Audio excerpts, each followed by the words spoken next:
Hello বন্ধুরা, কেমন আছেন? আশা করি সবাই ভালো আছেন। বোধহয় টিইটির প্রশ্ন ভুল মামলায় নয়া মোড়, কী রায় দিল কলকাতা হাইকোর্ট? অবশ্য আমরা এই বিষয়ে বিস্তারিত আলোচনা করব। বোধহয় সাম্প্রতিক অতীতে একাধিক গুরুত্বপূর্ণ মামলায় উল্লেখযোগ্য রায় দিয়েছে কলকাতা হাইকোর্ট। উচ্চ আদালতের নানান রায় নিয়ে বিস্তর চর্চা হয়েছে।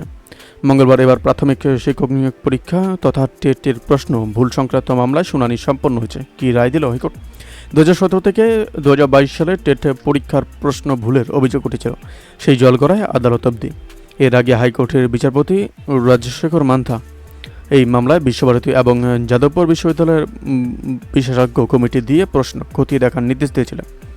সেই নির্দেশের বিরুদ্ধে ডিভিশন বেঞ্চের দ্বারস্থ হয় প্রাথমিক শিক্ষা পর্ষদ।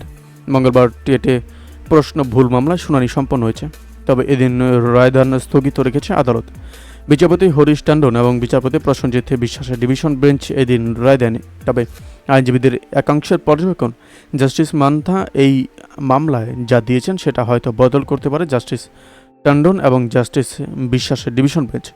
জানা যাচ্ছে বিশ্ববিদ্যালয় বিশেষজ্ঞ কমিটির বদলে বিষয়ভিত্তির বিশেষজ্ঞের মতামত নেওয়ার নির্দেশ দেওয়া হতে পারে বলে আভাস পাওয়া গিয়ে আদালত। এদিকে জাস্টিস মান্নার রায়ের বিরুদ্ধে পর্ষদও বলেছিল তাদের নিজস্ব অধিকার আছে বিষয়টি খতিয়ে দেখার। তৃতীয় কোনো পক্ষের এতে দরকার নেই। যদি নতুন কোনো কমিটি হয় তাহলে যারা পরীক্ষায় উত্তীর্ণ হয়েছেন